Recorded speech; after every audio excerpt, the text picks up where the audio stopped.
ठीक है, तो आज हम लोग इक्विलिब्रियम टॉपिक पढ़ने वाले हैं। इक्विलिब्रियम देखो होता क्या है, कब हम लोग बोलेंगे कोई भी बॉडी इक्विलिब्रियम में, अगर कोई भी बॉडी का नेट मोमेंट ऑफ फोर्स या उसका नेट फोर्स जीरो हो जाए तो हम लोग बोल सकते हैं this body are in equilibrium. ठीक है, इक्विलिब्रियम होने का मतलब क्या है कि कोई भी बॉडी क्या होता है हॉरिजॉन्टल में सीधा हो जाए।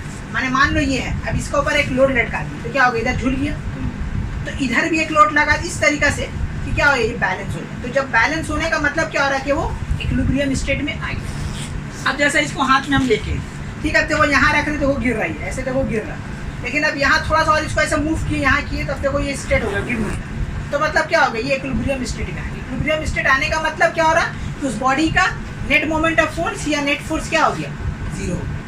ठीक है, तो अगर हम लोग लिखना चाहेंगे इसको तो कैसे लिखेंगे, body is said to be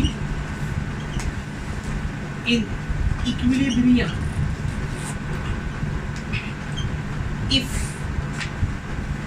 its net moment of force and net force is zero। ठीक है, तभी बॉडी इक्विलिब्रियम में आएगा। देखो net moment of force zero होने का मतलब क्या है, नेट मोमेंट ऑफ फोर्स मतलब कि sum of the anti clockwise and anti clockwise is zero. कि मान लीजिए एंटी क्लॉकवाइज, ठीक है, moment of force plus clockwise moment of force equal to zero, तभी तो नेट मोमेंट ऑफ फोर्स क्या होगा, जीरो होगा। तो कोई भी बॉडी इक्विलिब्रियम में है मतलब उसका एंटी क्लॉकवाइज वाला नेट मोमेंट ऑफ फोर्स और क्लॉकवाइज मोमेंट ऑफ फोर्स दोनों मिला के सम कितना आ रहा है, जीरो आ रहा है।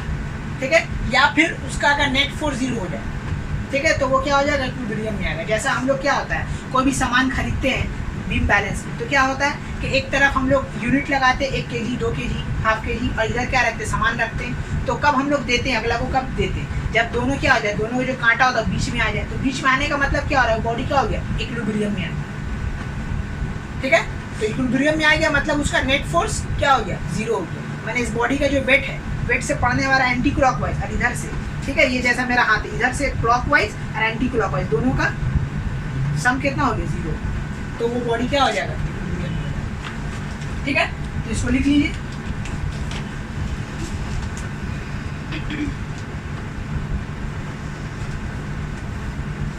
तो अगर कोई बॉडी, इसको नोट डाउन करके रखना कि इफ, अगर मान लीजिए नेट फोर्स अगर जीरो हो जाए, net force equal to zero, then it is called, इसको हम लोग बोलते हैं ट्रांसलेशनल इक्विलिब्रियम।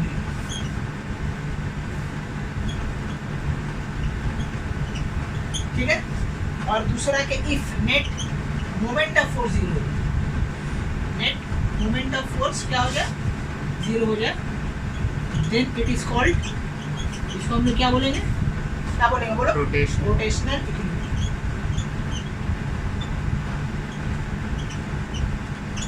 ठीक है जी, ये होता है इक्विलिब्रियम का दो पॉइंट, याद रखना कि अगर नेट फोर्स जीरो हो गया मतलब वो कैसा इक्विलिब्रियम है, ट्रांजिशनल इक्विलिब्रियम, मतलब कि लीनियर वाला केस बात आ जाए। और अगर कोई net moment of force zero हो गया मतलब रोटेशनल, माने अगर बॉडी को रोटेट कर रहा है उस वक्त उसका नेट मोमेंट ऑफ फोर्स कितना है, जीरो। तो उस वक्त क्या हो गया, वो हमारा इक्विलिब्रियम में आ गया। ओके, ठीक है, मिटा दे, नहीं 10 सेकंड स्किप हो, हंसी रखना।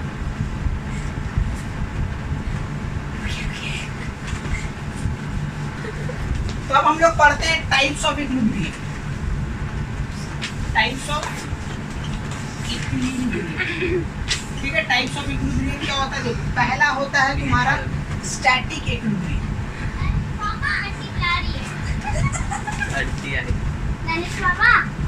मारना बाबू जब आए। ठीक है, तो अब हम लोग पढ़ने वाले types of equilibrium.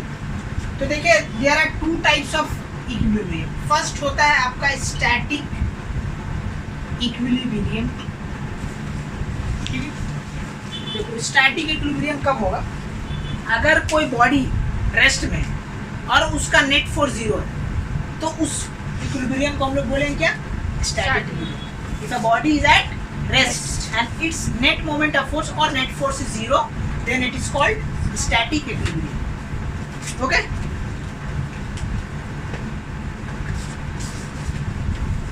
A body is said to be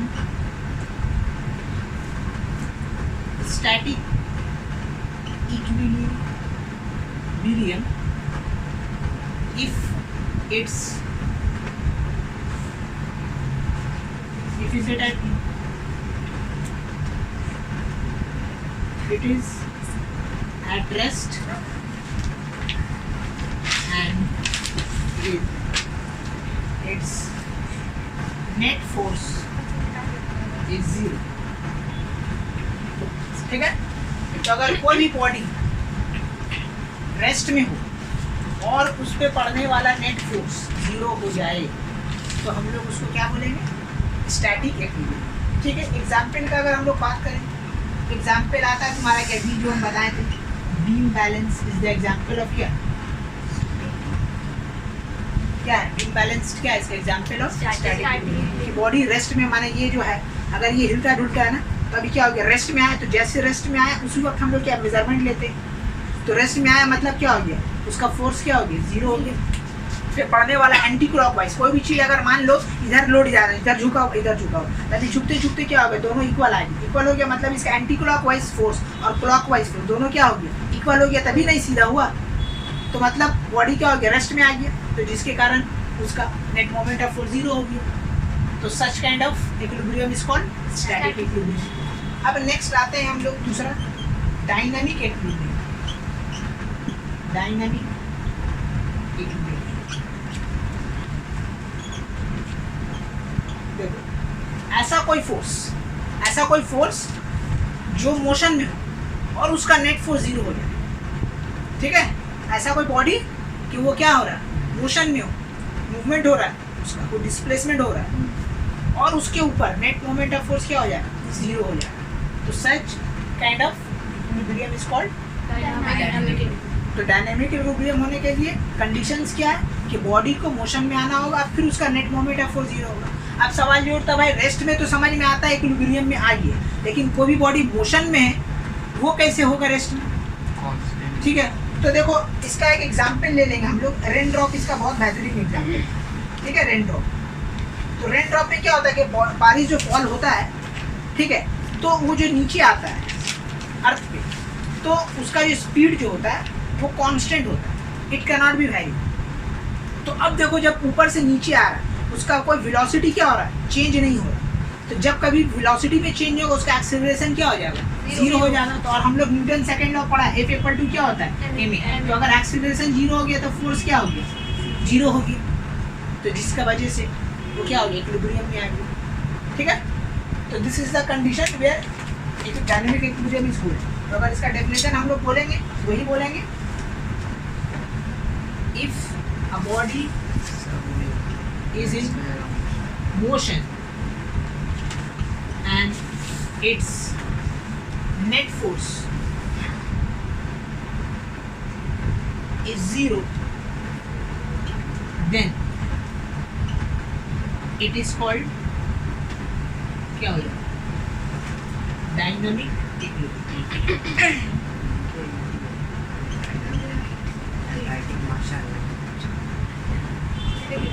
okay? Example का अगर हम लोग बात करेंगे तो हम लोग बोल सकते हैं रेन ड्रॉप. ओके? तो रेन ड्रॉप में वेरिएबल वेलोसिटी आ रहा है नीचे, तब देखो इसका एंटी क्लॉकवाइज कैसे तो इक्वल हो जा रहा है कि देखो यहाँ से हम लोग बारिश आ रहा है नीचे. ठीक है? तुम्हारा क्या हो रहा है, कांस्टेंट वेलोसिटी से आ रहा है. तो एयर का भी तो कुछ प्रेशर होता है ना, तो वो क्या होता है, अपथ्रस्ट ऊपर की तरफ अप्लाई करता है. तो अपथ्रस्ट और ठीक है, अपथ्रस्ट का जो फोर्स है वो क्या हो गया, अपवर्ड डायरेक्शन है, और जो वेलोसिटी उसका जो फोर्स है वो कहाँ, नीचे की तरफ है. तो इसका पड़ने वाला क्या हो गया, नेट मोमेंट ऑफ फोर्स क्या हो गया, जीरो हो गया. एंटी क्लॉकवाइज और क्लॉकवाइज का डायरेक्शन क्या हो गया, सेम हो गया, मतलब कि दोनों जीरो हो गया, जिसका वजह से रेन ड्रॉप एग्जाम्पल बन गया इसका डायनामिक इक्विलिब्रियम. ठीक है? दो एग्जांपल मांगे तो. और दूसरा एग्जाम्पल आप सोचिए क्या हो सकता है, दूसरा एग्जाम्पल बोलो. Anything falling. हाँ बोल सकते हैं. ठीक है? तो अगर कोई भी मान लो कुछ कोई फ्री फॉल बॉडी हो रहा है तो Leaf? है Falling down of leaf. Falling down of leaf, तो लीफ में क्या होता है कि उसका थोड़ा सा वेट थोड़ा कम है ना, Direction अब थ्रस्ट ज़्यादा हो जाता है। तो अगर वेट वाला चीज़ कुछ होगा तो मे बी स्टोन हो सकता है। ठीक है, फ्रूट्स, हाँ फ्रूट्स हो सकता है। ठीक है, फ्रूट्स में दूसरा कहानी आ जाता है, पोटेंशियल काइनेटिक एनर्जी आ जाता है। तो चलिए, ये हो गया इक्विलिब्रियम। अब इसी को बेस करके एक तो है प्रिंसिपल। ठीक है, principle of moment of equilibrium.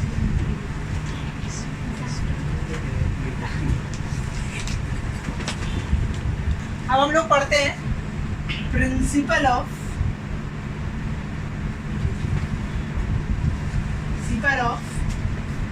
Moment of force of an equilibrium. ठीक है, देखो principle of moment of equilibrium क्या बोलता है कि इसका जो नेट फोर्स है, according to the principle of moment of force, that its net moment of force is zero.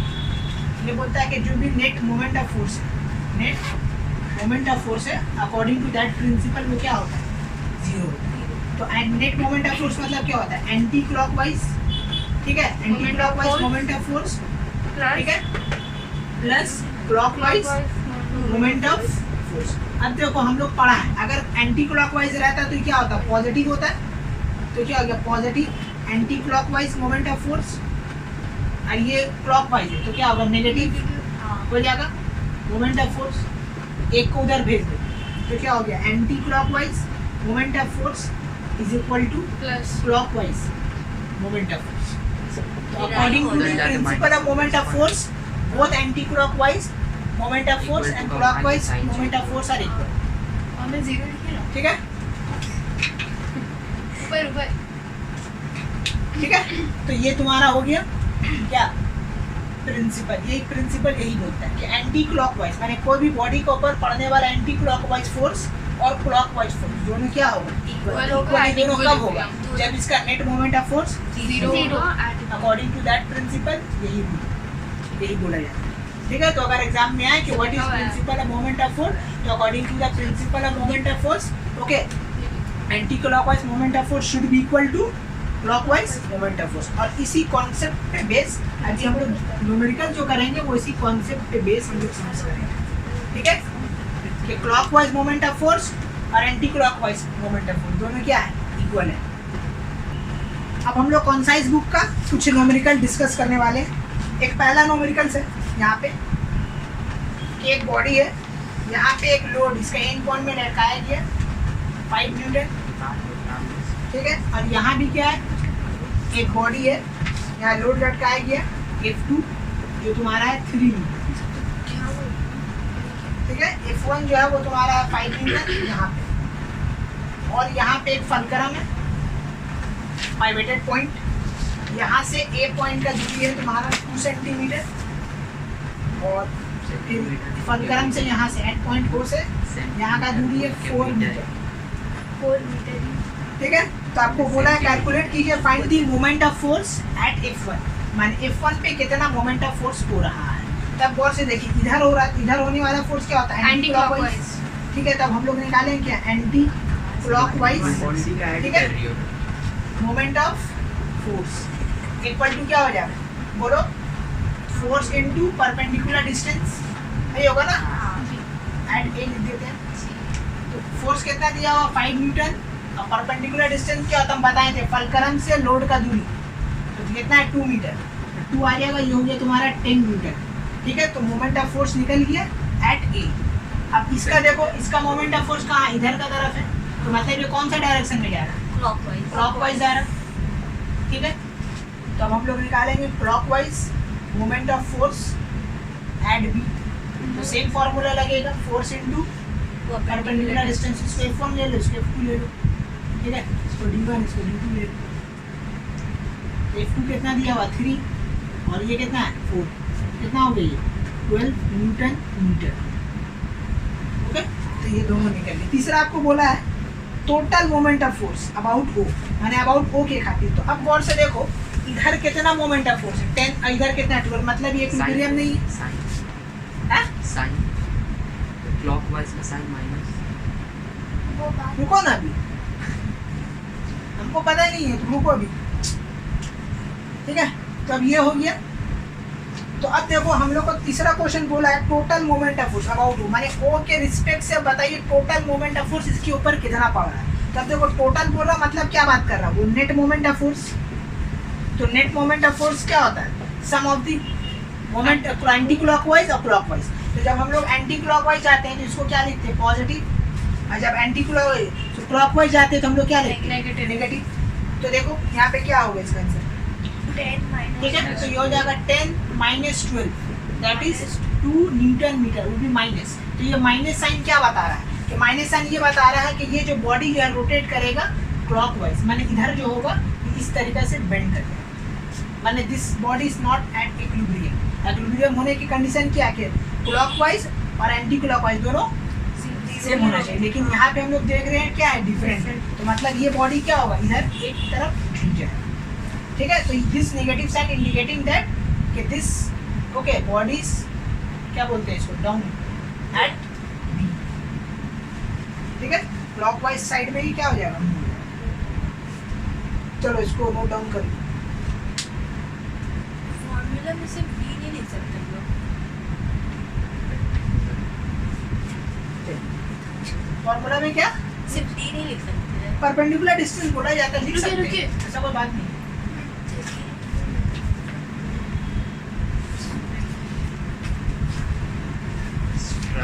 Okay next question देखिए। नेक्स्ट क्वेश्चन बोल रहा है यहाँ पे कि एक यूनिफॉर्म मीटर रूल है, is pivoted at its mid point, a weight of 50 gf is suspended at one end, where should be the weight of another 100 gf is suspended to keep the rule horizontal, ठीक है। तो जब कभी बात करेगा uniform metre rule, देखो ये बात हमेशा याद रखना, जब भी ये बात बोलेगा student concentrate here, uniform metre rule, ठीक है। तो हम लोग जो स्केल बनाएंगे वो मीटर में नहीं बनाएंगे, सेंटीमीटर में बनाएंगे। माने हम लोग को क्या बोला, एक यूनिफॉर्म मीटर रूल, तो मतलब यहाँ से यहाँ जो स्केल बनेगा इस सेंटीमीटर में कन्वर्ट होगा, माने यहाँ से यहाँ जो लेंथ होगा वो कितना हो जाएगा, 100 centimetre. Always do the sums like that, ठीक है। ये टोटल 100। आपको क्या बोला है कि फलक्रम कहाँ लगा हुआ है, एकदम जस्ट मिड पॉइंट पे, मतलब 50 सेंटीमीटर पे क्या लगा हुआ है, फलक्रम लगा। बोला है एक तरफ लोड लटका है, कोई भी एक एंड एट वन एंड, कितना लटकाएंगे, मान लो यहाँ लटकाएंगे, कितना लटकाएंगे, 50 gf, ठीक है। और आपको बोल रहा है कि एक और लोड है जिसका वेट है 100 gf, उसको यहाँ पे दूसरा एंड में कहाँ पे लगाएं कि ये मेरा हॉरिजॉन्टल हो जाए, ठीक है। क्वेश्चन ये है, मैंने इक्विलिब्रियम में लाना, हॉरिजॉन्टल लाने का मतलब हमको बोला है कि ये कहाँ पे लगे, ये हमको नहीं मालूम कहाँ है, ये यहाँ भी हो सकता है, यहाँ भी हो सकता है, यहाँ भी हो सकता है, यहाँ कहीं भी हो सकता है। तो आपको बोला कि कहाँ पे लगाएंगे बैलेंस हो जाए, ठीक है। तो यहाँ एक तरफ है 50 की gf और एक तरफ दूसरा लोड कितना 100 gf। तो यहाँ का डिस्टेंस हमको तो पता है, लेकिन यहाँ का क्या पता है, कोई आपसे पूछ रहा है कि इसको कहाँ पे लगाएं कि ये मेरा क्या हो जाए, बैलेंस हो जाए। 50 gf तो 0 सेंटीमीटर पे है। हाँ ये 0 सेंटीमीटर, यस वन एंड बोला ना, तो ये 0 सेंटीमीटर और ये आपका 100 है, ठीक है।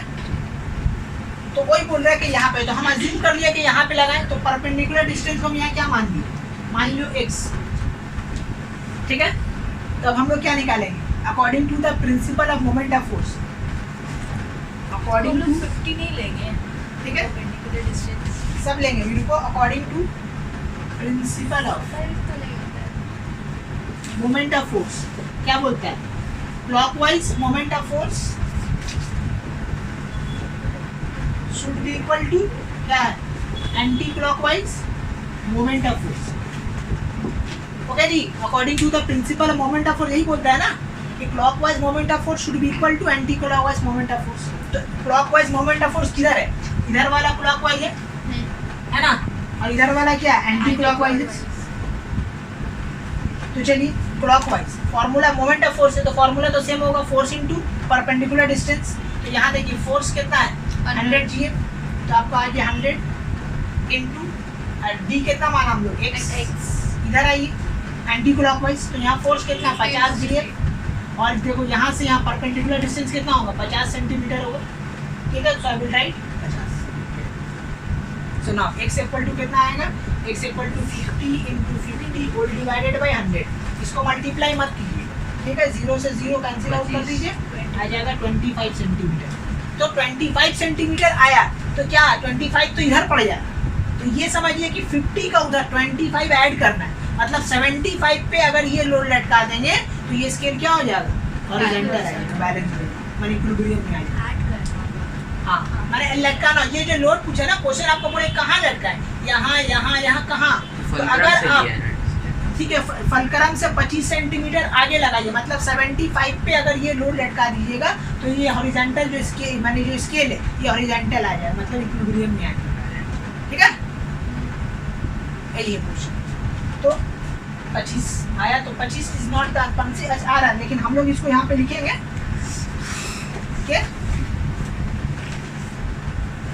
We will lift the load at 75 centimetre, ठीक है। हम लोग लोड कहाँ पे लटकाएंगे, 75 सेंटीमीटर,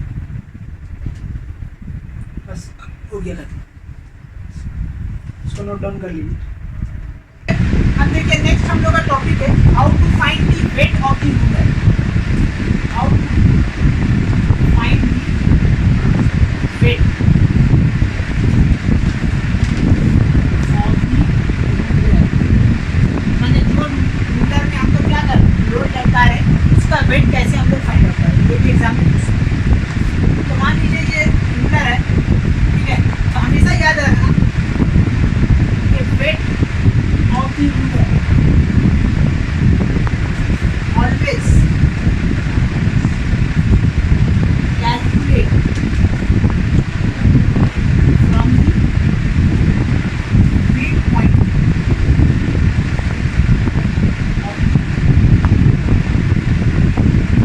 जब कभी भी हमको रूलर का वेट पता करना रहेगा तो हम लोग क्या करेंगे, एक लोड को कहाँ लटका देंगे, एकदम जो भी रूलर है उसका मिड पॉइंट,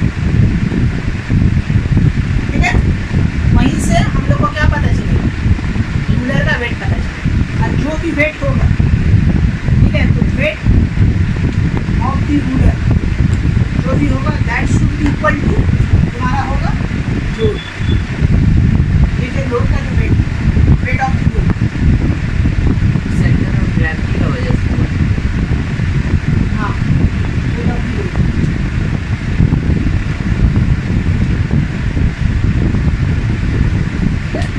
ये दो चीज बात जब भी एग्जाम में आए कि calculate the weight of the, ये दोनों दिमाग में बसा लीजिए। पहला ठीक है कि पहला जो भी आपको रूलर का वेट निकाला वो कहाँ से कैलकुलेट करेंगे, मिड पॉइंट, तो बोले ना बोले आपको रूलर का मिड पॉइंट में एक तो वेट लटका दे, और ये जो W है अननोन वेट, ये जो अननोन का जो वेट होगा वही वेट किसका होगा, ruler. This is the concept find the weight of the, अलग से हम लोग कुछ नहीं करते, जो भी रूलर दिया हुआ है चाहे वो हाफ रूलर है या full ruler, that doesn't matter, उसका मिड पॉइंट पे एक लोड आपको लटका देना, और लटकाने के बाद ठीक है लोड का वेट निकालिए, जो वेट आएगा वही वेट क्या हो जाएगा, वेट ऑफ द रूलर, ठीक है। तो ये दो बात दिमाग में रखिएगा जब कभी भी वेट ऑफ द रूलर निकालिएगा। अब इसको बेस करके हम एक क्वेश्चन करेंगे, ठीक है।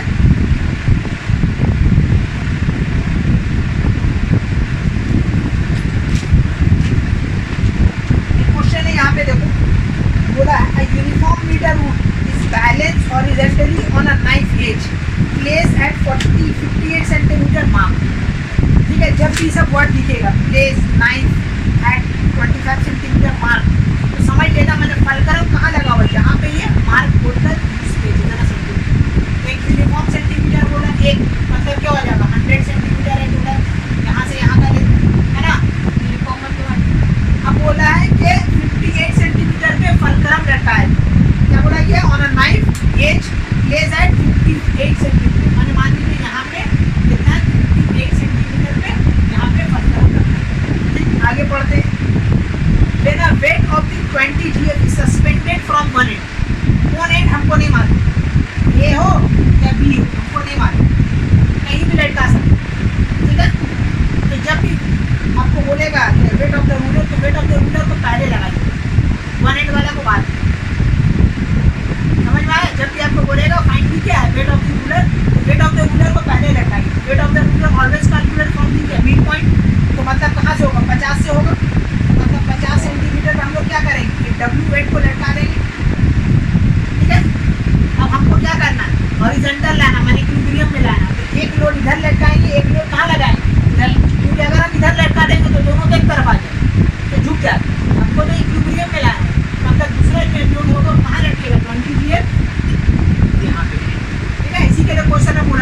8।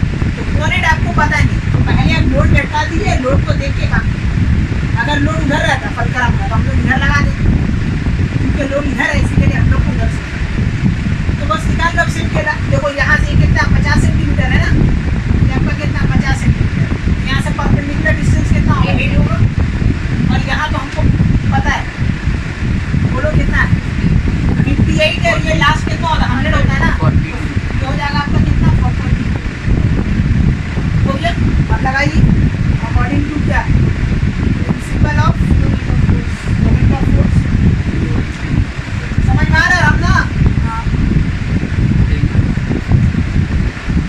इस तरह, समझ में आ रहा है, लॉजिक समझ में आ गया। डायग्राम धीरे धीरे पढ़िएगा और डायग्राम बनाइए। ये बात हमेशा याद रखिए, जब भी वेट ऑफ द रूलर बोले तो पहले इसका लोड रखेंगे, बाद में जो बोला पहले बोलेगा क्वेश्चन, लेकिन आपको उसको लगाना है बाद में।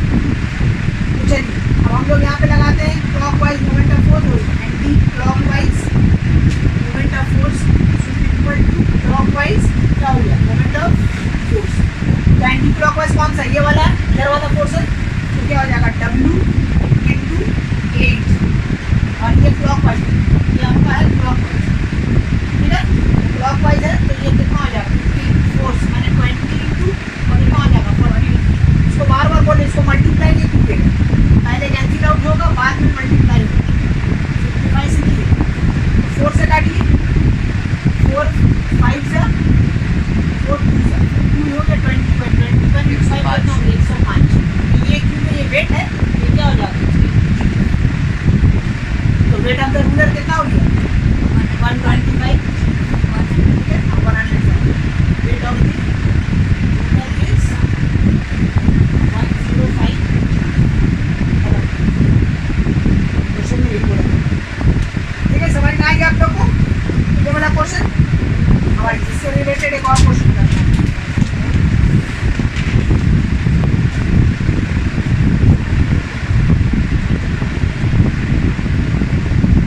चलो एक क्वेश्चन है, when a body weighing 20 kg sit at one end of the 4 meter long seesaw, ठीक है, it gets depressed at this end, how can it be brought to the horizontal position by a man 40 kg। Question ये बोल रहा है कि एक seesaw है, तो सीसॉ का देखो एक कंडीशन है, ये सीसॉ में जो भी फलक्रम होता है वो हमेशा मिड पॉइंट है। यहाँ पे आपको बोला नहीं ये फलक्रम कहाँ है, लेकिन समझ लीजिए आप जब कभी भी सीसॉ बढ़ाया तो मिड पॉइंट कहाँ आपको अटैच करना है, सॉरी फलक्रम आपको कहाँ लगाना है मिड पॉइंट, ठीक है। अब आपको बोला है एक बॉय बैठा हुआ एक एंड पे, जहाँ भी बोला है बैठा दीजिए, यहाँ पे 20 kg का एक बॉय यहाँ पे बैठा। अब एक और आदमी इसमें बैठने मांगा, तो बोल रहा कहाँ पे बैठे, ये क्या हो जाए हॉरिजॉन्टल, ठीक है। तो एक और आदमी उसका वेट मान लीजिए यहाँ हम उसको बैठाए 40 kg उसका वेट, तो बोल रहा कहाँ पे बैठा ये बैलेंस हो। तो अब ये तो हमको पता है ना 4 मीटर, क्वेश्चन क्या बोला 4 मीटर क्या है 4 मीटर, 22 मीटर पे बैठेगा फलक्रम, तो ये है 0 से 2 मीटर, मैंने यहाँ का परपेंडिकुलर डिस्टेंस कितना हो गया 2 मीटर हो गया। और ये बोला इसको कहाँ बैठा है, मतलब ये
क्वेश्चन है, यहाँ पे बोला है कि एक मीटर मिले, यहाँ पे एक ए नाम का लोड रखा हुआ है, इसका वेट कितना है 150 ठीक है। यहाँ पे है एक पत्थर अबाउट ओके, और वो से ए का दूरी कितना दिया हुआ है, याद रखिएगा 40 सेंटीमीटर, यहाँ से यहाँ कितना दिया हुआ है 40 सेंटीमीटर ठीक है।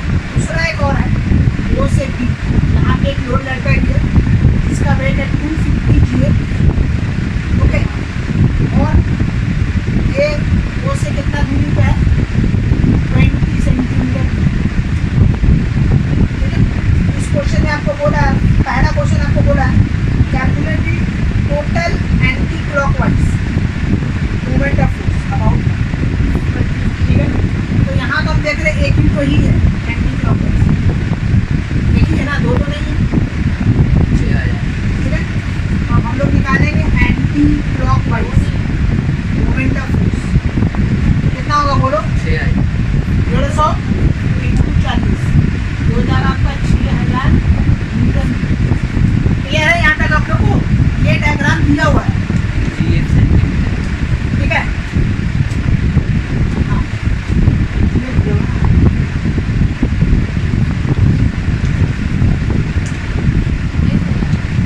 ये एक डायग्राम में बोला है कि फलक्रम कहाँ लगा हुआ है, पॉइंट ओ पे, और एक पॉइंट ए है जहाँ पे लोड लटकाया गया जिसका वेट कितना 150, वो इस पॉइंट ओ से कितना दूरी पे है 40 सेंटीमीटर। एक और लोड है बी जिसका वेट कितना है 250 GF, इसको ओ से कितना दूरी पे लटकाया गया 20 सेंटीमीटर, वो कितना हमको नहीं मालूम। आपसे पहला क्वेश्चन किया है कि what is the net anti clockwise moment of force, तो ये हुआ ना एंटी क्लॉकवाइज, तो क्या होगा फोर्स इनटू परपेंडिकुलर डिस्टेंस डाल दिया। और दूसरा क्वेश्चन किया आपसे 1 नंबर होगी, दूसरा क्वेश्चन आपको बोला क्लॉकवाइज मोमेंट ऑफ फोर्स, तो भाई clock of moment of force कौन सा, ये वाला है ना, ये क्लॉकवाइज। यहाँ देखो कितना होगा force into perpendicular distance, force है आपका कितना 250 और परपेंडिकुलर डिस्टेंस कितना है 20, तो कितना आ जाएगा ये 5000 GF सेंटीमीटर, ये हो गया दूसरा। तीसरा आपको क्वेश्चन बोला है कि the difference of anti clockwise और क्लॉकवाइज, इन दोनों का क्या बोला है डिफरेंस, डिफरेंस मतलब वो नेट निकाल ठीक है। दूसरा घुमा के तो डिफरेंस ऑफ एंटी क्लॉकवाइज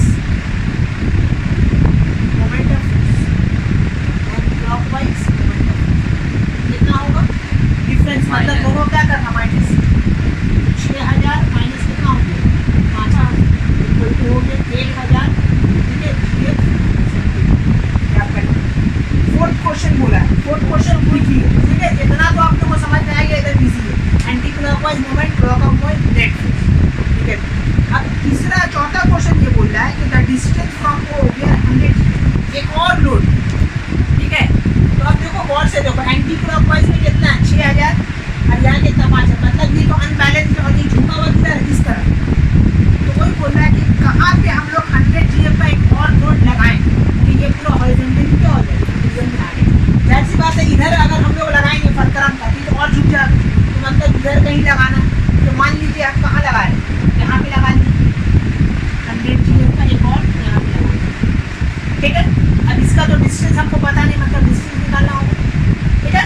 तो मान लीजिए यहाँ से यहाँ का डिस्टेंस कितना है x, कितना है x। तो अब देखो अगर हम लोग according to the principle of moment of force करें, क्लॉकवाइज तो एक है लेकिन एंटी क्लॉकवाइज क्या है 2 है ना, 2 है ना। अकॉर्डिंग टू क्लॉकवाइज 2 है, क्लॉकवाइज तो एंटी क्लॉकवाइज है अकॉर्डिंग टू द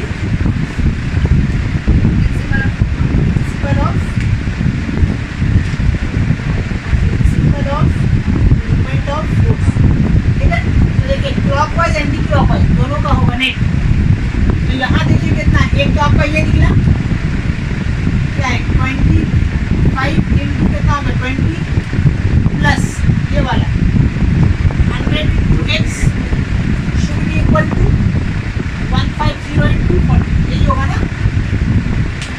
ये है क्लॉकवाइज और ये sum of the anti clockwise, यही molecule of movement of force जितना भी है क्लॉकवाइज और जितना भी एंटी क्लॉकवाइज दोनों क्या होगा इक्वल, तभी कोई भी बॉडी इक्विलिब्रियम में आएगी।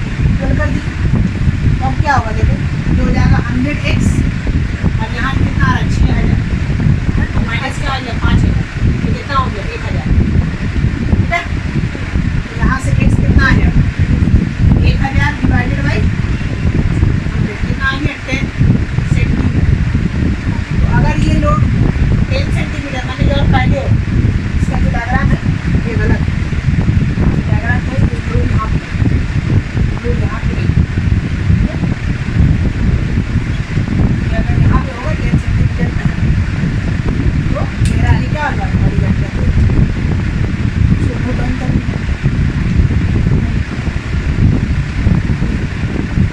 तो एक क्वेश्चन है a uniform meter of mass 100 gram is balanced on a fulcrum at ठीक है mark 40 centimeter by suspending an unknown mass m at the mark 20 centimeter find the value of m। ठीक है, ये क्वेश्चन पढ़ के क्या समझना है, क्या बोल रहे हैं फलक्रम कहाँ पे होगा, कौन सा लोड कहाँ पे होगा, क्या कुछ पढ़ के समझ में आ रहा है? आइडिया क्या बोला है क्वेश्चन कोड कहाँ पे होगा। अगर मान लीजिए हम यूनिफॉर्म मीटर रूल बनाते हैं यहाँ पे, ठीक है, तो अब बताइए फलक्रम कहाँ पे होगा और ये 100 GF को कहाँ लगा है 40 मीटर पे होगा है? थोड़ा सा इधर कर दीजिए। चलिए मान लीजिए आप लोग क्या बोल रहे हैं 40 सेंटीमीटर पे आप लोग बोल रहे हैं फलक्रम लगाएं, मैंने फलक्रम लगा दिया और दूसरा बोल 100 को कहाँ लगाएं और अननोन मास जो है उसको कहाँ लगाएं। अननोन मास वो बोल नहीं 50 कितना टोटल बैलेंस तो फलक्रमी में है लगा हुआ 100 फलक्रम है, फलक्रम तो कुछ नहीं फाइवेटेड पॉइंट पे कहीं लोड लगता है नहीं वो फाइवेटेड पॉइंट पे कभी नेम ना लगे और मिडिल में लगे है हम लोग करें सो ठीक है। आप लोग पहला लाइन पढ़िए, क्या बोला पहला लाइन में ही आप पढ़ लीजिए mass of 100 gram is balance. ये जो 100 है इसको कहाँ हम बैठाएं, कहाँ इस साइड में पहले तो हमको समझ में आ रहा है कि ये मास को कहाँ लगाना है 20 मतलब 20 मान लो अगर ये 20 सेंटीमीटर है तो ये अननोन एन को यहाँ पे हम लटका दें, वहाँ पर ही 100 कर दीजिए छोड़ इधर एक तो हो गया वो अकेला तो फील यहाँ अगर करेगा। 100 चाहिए 100 यहाँ पे आप बोले लटका दें 100 GF लटका दें, हाँ तो परपेंडिकुलर डिस्टेंस कैसे निकालेंगे निकाल लेंगे मतलब हैं? Principle of moment. आप इधर देखो एक तो इधर अननोन है और इधर भी अगर एक तो आप अननोन ले लीजिएगा तो दोनों तरफ तो अननोन हो जाएगा, तो एक निकालें साइड कैसे? सबको दे देंगे। एक साइड दे दोगे तो लोड तो अनबैलेंस हो जाएगा। सब जो बोल रहे हैं आप बोल रहे हैं नहीं फलक्रम पे कोई लोड नहीं लगता, आप लोगों को बोला ना पहला लाइन में पढ़िए क्या बोल रहा है यहाँ जब हम बता रहे हैं आपको आसान हो जाएगा आपको। Uniform metre rule of mass मतलब ये जो मीटर रूल है इसका वेट है 100 GF, जो यूनिफॉर्म मीटर रूल है जिसके ऊपर सब लोड लटका हुआ है, ये मान लीजिए यूनिफॉर्म मीटर रूल इसमें जो लोड दिया हुआ है तो इसका वेट कितना है 100 GF। तो मीटर और आप लोग को कॉन्सेप्ट हम दिया था कि ऑलवेज इसका वेट कहाँ से कैलकुलेट होगा मिड पॉइंट, तो अगर ये पूरा 100 है तो 50 पे क्या होगा मेरा 100 GF आएगा, ठीक है। यही है बस यही चीज समझ में आएगी आप लोग को 100 तो mass of the ruler always calculate from the mid point, तो मिड पॉइंट क्या होगा 50 होगा मतलब ये 100 G कहाँ तक हमको झुलाना है 50 सेंटीमीटर, यही इसमें ट्रिक बस। बाकी ये तो बोलते हैं 20 पे फलक्रम हो जाए 40, ये अगर आप सोचिएगा जहाँ कहीं भी लगा दे इधर ये करना है इधर ये करना ऐसा नहीं चलेगा, ये करना है ये क्वेश्चन हो गया अब निकाल लेंगे, ठीक है। तो क्या हो जाएगा 20 देखो यहाँ से यहाँ कितना डिस्टेंस हो जाएगा 20 होगा और यहाँ से लेके कितना होगा 10 20 into m equal to 10 into 100 m equal to 10 into 100 divided by 20 हो जाएगा भाई कितना हो जाएगा 50 ठीक है। ये आपका निकल गया अननोन मास है। दूसरा क्या बोला है which side the ruler will fill if the mass m is moved to the 10 centimeter, ठीक है ठीक है। रूलर क्वेश्चन क्या बोला समझ में आया, ये जो अननोन मास हम लोग निकाले 50 ग्राम ये बोल रहा है इसको अगर 10 सेंटीमीटर में हम लोग ले आए तो ये रूलर किधर इधर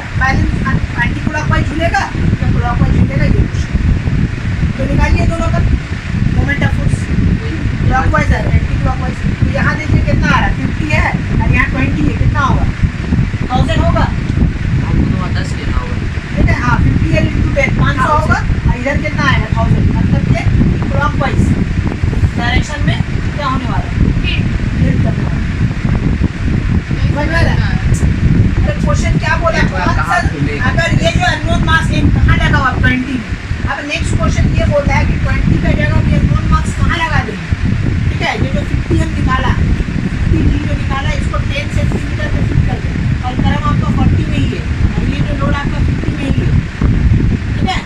तो अब आपसे बोल रहा है कि अगर 20 का जगह इसको 10 में लोड को लटका दें, तो अब ये जो मीटर रूल है किधर झूलेगा, इधर झूलेगा क्लॉकवाइज डायरेक्शन में या एंटी क्लॉकवाइज डायरेक्शन में। तो दोनों का नेट मोमेंट ऑफ फोर्स निकालेंगे, जिधर ज़्यादा आगा वो झूल जाएगा।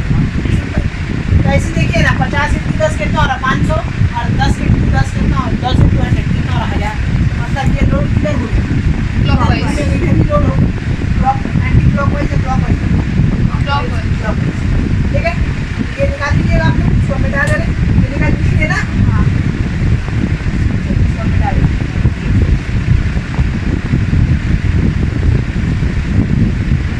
सेकेंड पार्ट में क्या बोला आपका कि अगर ये जो 20 पे लगा हुआ था, अगर इसको 10 सेंटीमीटर पे लगा दिया जाए एक लोड जो 50, अभी हम लोग अननोन मास निकालेंगे, तो आपका कितना होगा, तो फल तरफ कितना में हमको पता 40 सेंटीमीटर पे, और ये दूसरा लोड 100 जो है वो कहाँ लटका हुआ है 50 सेंटीमीटर, राइट।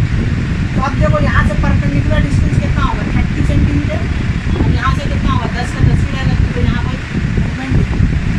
तो अब हम लोग निकालेंगे क्या, anti clockwise moment of force कितना हो जाएगा 30 इंटू 50 जो कि होगा 1500 जी सेंटीमीटर।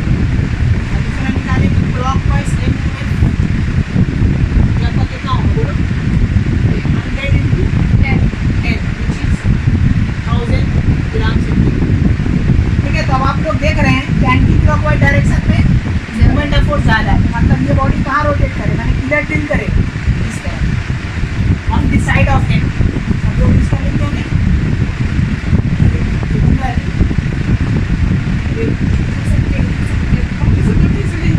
ठीक है।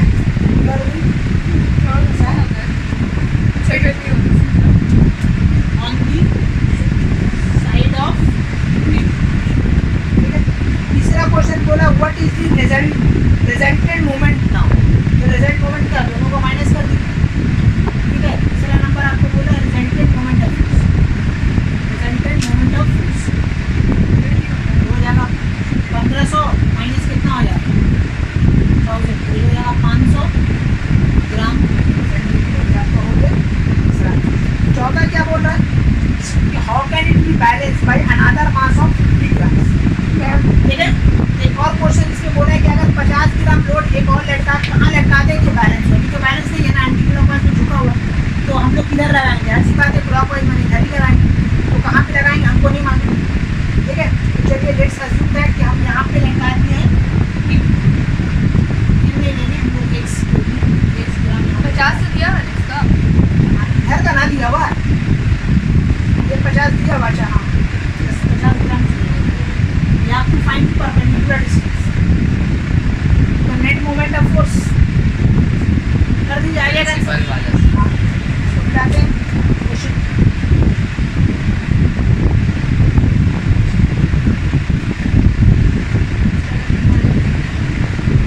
ठीक है। देखिए यहाँ कितना आ रहा है, इधर ये यहाँ पे दो क्लॉकवाइज आ रहा है आपका 2 पीस, एक आगा आपका 100 into 10 plus 50x equal to आएगा आपका कितना, कितना आएगा 30 इंटू 50, राइट। 50x इक्वल टू आ जाएगा आपका 500 जी। ये समझ में आया आप लोग को, देखिए ये आपका कितना आ रहा है 1500, यहाँ 1000 सब्ट्रैक्ट होगा 500, x equal to 500 by which is 10 centimetre. अगर हम लोग 10 सेंटीमीटर 40 से 10 सेंटीमीटर पे अगर लटका दें फिर आंसर कितना आएगा, डायग्राम गलत है, हाँ? बस डायग्राम गलत है। ठीक है, वो तो जस्ट रैंडम हम सिलेक्ट किया, सही हम किए, देखो तो ये कुछ गलती कर रहे हैं, देखो लोड यहाँ पे कितना है 50 ग्राम से ना, तो 50 ग्राम से इंटू एक्स को अब प्लस यहाँ कितना है 100 इंटू 10, ये 500 है, ये 1500, यहाँ तो 500 ही आएगा ना, यही होगा ना जी। 500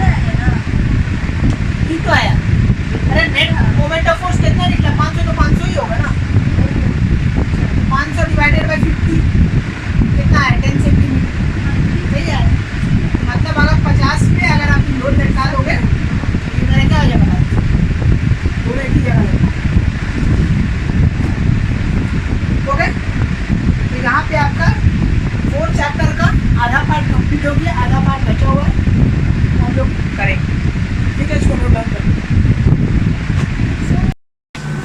तो आज हम लोग स्टार्ट करने वाले हैं सेंटर ऑफ ग्रेविटी। देखिए सेंटर ऑफ ग्रेविटी होता क्या है, इसको एक एग्जाम्पल के जरिए समझिए। मेरे हाथ में ये कॉइन है, ये कॉइन को अगर हम यहाँ पे ऐसे खड़ा रखना चाहें तो देखिए गिर जा रहा है, दिख रहा है, इसको खड़ा रख रहे तो गिर जा रहा है। ठीक है, तो खड़ा ये गिर जा रहा है, क्यों गिर जा रहा है? क्योंकि ये इक्विलिब्रियम स्टेट में नहीं है। तो अगर हम लोग इसको कोशिश करें इसको खड़ा रखने की इस तरीके से, ठीक है, कि ये खड़ा हो जाए कुछ इस तरीके से, तो देखो ये गिर जा रहा है।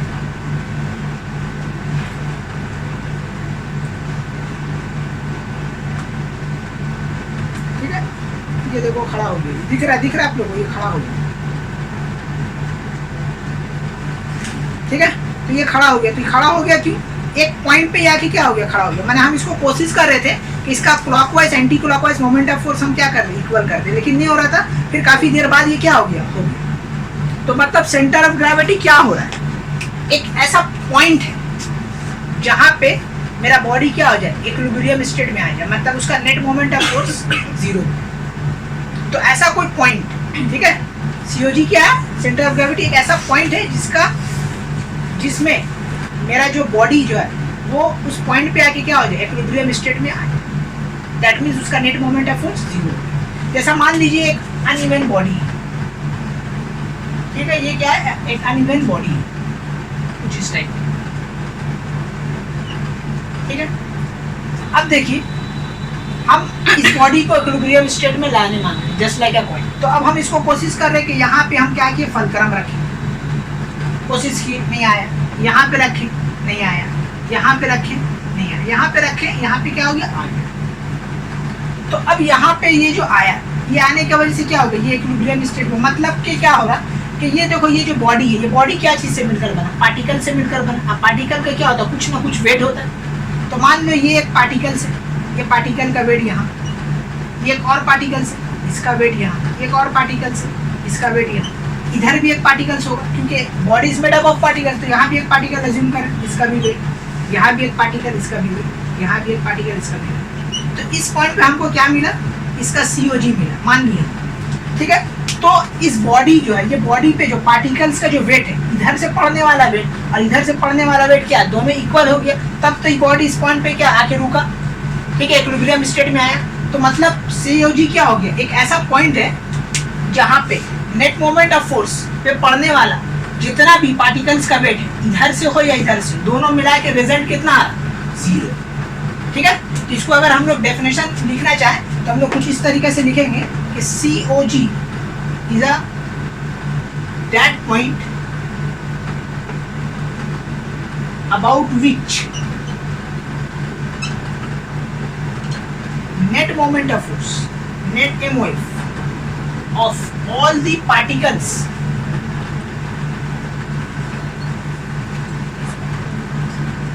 net moment of force of the weight of the all the particles, weight of the all the particles consecuting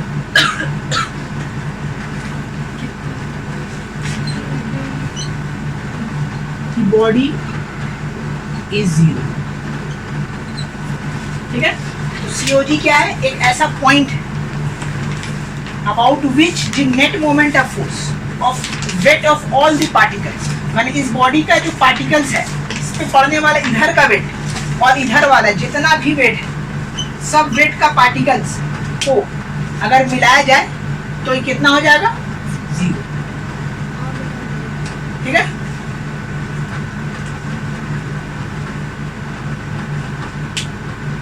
तो सीओजी यही होता है, एक पॉइंट होता है जिस पॉइंट पे पार्टिकल्स का वेट, पार्टिकल्स पे पड़ने वाला जो वेट है वो क्लॉकवाइज और एंटी क्लॉकवाइज दोनों मिलके 0 हो जाए। तो जिस पॉइंट पे एंटी क्लॉकवाइज और क्लॉकवाइज मोमेंट ऑफ फोर्स 0 हो जाए, उस पॉइंट को हम लोग क्या बोलेंगे, सेंटर ऑफ ग्रेविटी। समझ में आ गया, सेंटर ऑफ ग्रेविटी क्या हो रहा है कि एक ऐसा पॉइंट है जिसमें पार्टिकल्स का पड़ने वाला वेट, इधर से पड़ने वाला वेट, ठीक है, और इधर से पड़ने वाला वेट, दोनों तरफ से वेट हाँ इक्वल होके जीरो हो जाए, ठीक है, माने जीरो हो जाए। और क्या पार्टिकल्स का जो वेट है, देखो एंटी क्लॉकवाइज में वेट जो भी आएगा पॉजिटिव आएगा, इधर जो आएगा नेगेटिव आएगा, तो दोनों को अगर ऐड कीजिएगा तो उसका सम जीरो आ जाएगा। पार्टिकल की बात करें है about which net moment of force of all the weight of the particles constituting, ठीक है, constituting, okay, the body is zero. This is the definition of CO2।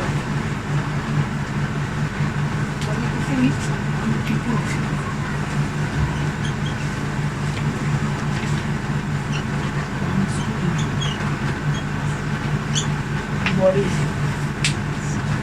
ठीक है, तो ये होता है तुम्हारा सेंटर ऑफ ग्रेविटी। इसको मिटा दे। नहीं अब देखिए अलग अलग बॉडी का अलग अलग सेंटर ऑफ ग्रेविटी होता है, अलग अलग बॉडी में अलग अलग सेंटर ऑफ ग्रेविटी, तो अलग अलग बॉडी का हम लोग centre of gravity find out करते हैं कि किसका कहाँ होगा।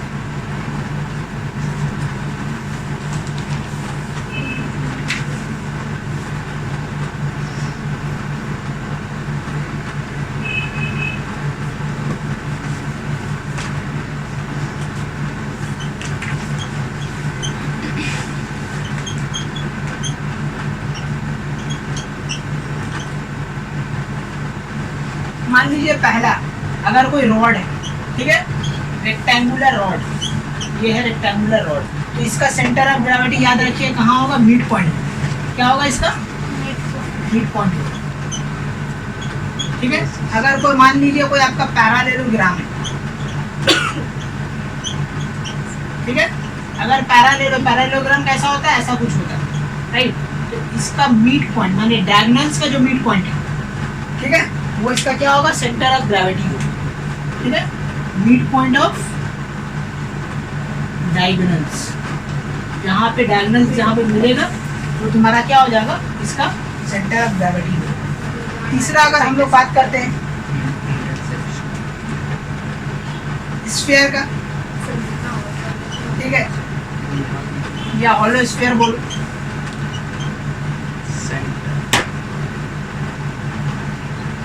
ठीक है, स्फीयर ऐसा कुछ होता है, सर्कल टाइप होता है, लेकिन थोड़ा सा इसका अबाउट एक्सिस से घूमता है, तो ये इसका हो जाएगा सेंटर जो होगा मेरा क्या हो जाएगा, COG होगा, ठीक है। नेक्स्ट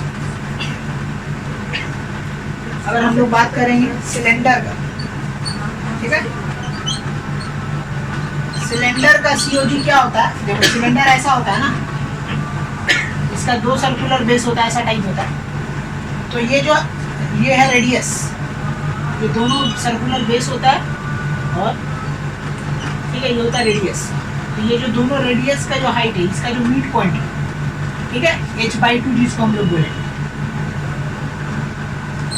ठीक है, h/2 माने ये पूरा हाइट है, यहाँ से यहाँ पूरा हाइट है, तो हाइट का मिड पॉइंट यहाँ से यहाँ मेरा हाइट है, तो हाइट का जो आधा होगा, ठीक है, यहाँ पे हाइट मिड पॉइंट, तो यहाँ पे लिख देंगे मिड पॉइंट ऑफ दी, ठीक है, हाइट, या ऐसा बोल सकते हैं mid point of the axis of cylinder.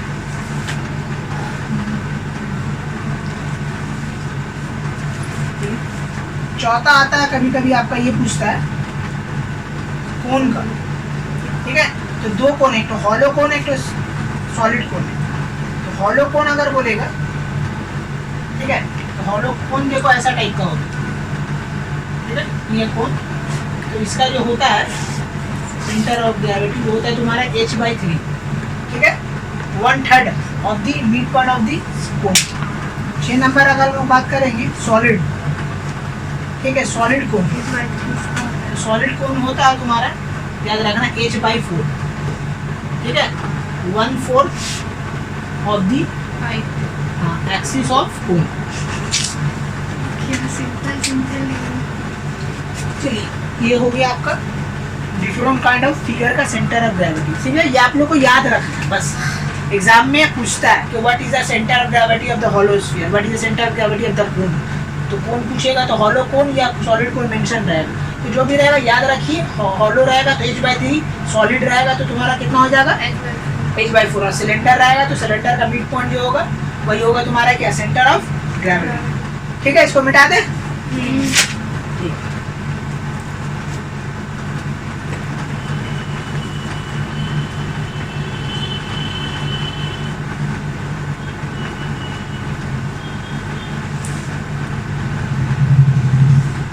Next up आता है फैक्टर इफेक्टिंग दी COG या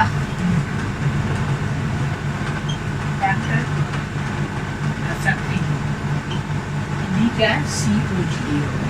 ठीक है, जो क्या क्या फैक्टर जो है COG के ऊपर इफेक्ट करता है। पहला मास, अगर हम लोग मास में कोई चेंजेस कर देंगे तो COG चेंज होगा। ठीक है, यहाँ से एक क्वेश्चन ये भी आता है कि अगर कोई बॉडी है, नॉन यूनिफॉर्म बॉडी है, उसका अगर हम लोग डीफॉर्म करें, माने मान लो ये बॉडी है, ठीक है, ये बॉडी का सेंटर ऑफ ग्रेविटी ये, अब इसको क्या किया गया, डीफॉर्म किया गया। क्या किया गया, डीफॉर्म किया गया, डीफॉर्म करके कुछ बनाया गया।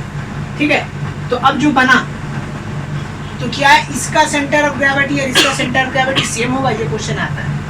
नहीं।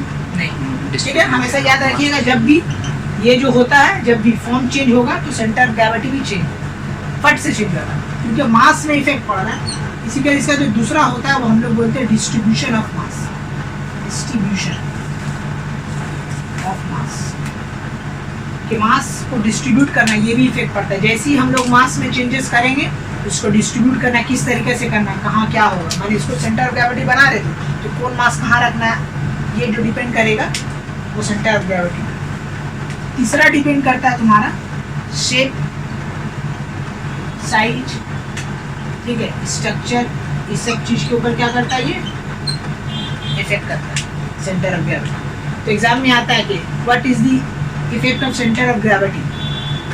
तो पहला इफेक्ट पड़ता मास, दूसरा इफेक्ट होता है डिस्ट्रीब्यूशन ऑफ मास, किस तरीके से हम लोग मास का डिस्ट्रीब्यूशन कर रहे हैं। ठीक है, तीसरा होता है शेप एंड साइज। ये तीन चीज के ऊपर, ठीक है, COG का फैक्टर डिपेंड करता है। इसमें एक और क्वेश्चन आता है दूसरा। ठीक है, क्वेश्चन क्या है, can COG lie outside the body.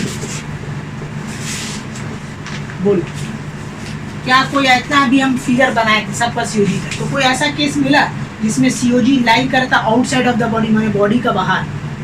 तो क्या ऐसा कोई केस हो सकता है, क्या ना COG lie outside the body, क्या ऐसा हो सकता है? हाँ। है? हाँ। कहाँ हो सकता है? इसमें पहला तो रिंग में, फिर दूसरा बूमरैंग में। ठीक है, तो याद रखिएगा इसका जवाब होगा यस, जो है can centre of gravity lie, yes centre of gravity can lie outside. कहाँ का लाई करता, मान लीजिए कॉन्सेंट्रिक सर्किल, ये क्या है, कॉन्सेंट्रिक सर्किल। तो सर्किल तो हॉलो होता है ना, तो मतलब ये तो बॉडी का बाहर है ना सर, बॉडी तो ये है, और ये आप लोगों को दिख रहा है ये तो बॉडी का बाहर है। तो this is the example that shows the COD lie outside the. और एक होता है तुम्हारा, ठीक है, ये होता है रिंग, रिंग भी इसको बोलते हैं, और दूसरा तुम्हारा होता है बूमरैंग, बूमरैंग ऐसा टाइप का होता है कुछ। तो ये देखो एक बॉडी है, इसका सेंटर ऑफ ग्रेविटी आउटसाइड दिख रहा है, ठीक है। तो ये तुम्हारा हो गया क्या, बूमरैंग, इसको हम लोग बोलते हैं बूमरैंग। ये इस टाइप का दिखता है। तो इसका देखो COG कहाँ है, आउटसाइड द बॉडी है ना, दिस इज द बॉडी, ये बॉडी का बाहर है। ठीक है, तो एग्जाम में कभी कभी आता है, ठीक है, एग्जाम में कभी कभी आता है कि can COG lie outside the body, तो यस एग्जाम्पल ये दोनों दे दीजिए। ठीक है, इसको लिख लीजिए। तो सेंटर ऑफ ग्रेविटी से यही सब क्वेश्चन आता है। What is centre of gravity, आपको बोल देगा what is the centre of gravity of a parallelogram, what is the centre of gravity of a concentric circle, disc, ऐसा पूछ लेता है। ठीक है, और क्या क्वेश्चन आता है, what is the factor effecting on the COG, तो बोल दीजिएगा ये थी। और क्वेश्चन ये आता है can COG lie outside the body, तो बोल देंगे yes this is the example. ठीक है, हो सकता है। तो यहाँ पे COG टॉपिक खत्म होता है। COG बस इतने ही एग्जाम में आएगा, जो क्वेश्चन है यही सब हम लोग सब डिस्कस करेंगे। नेक्स्ट अब जो टॉपिक है वो है तुम्हारा uniform circular motion.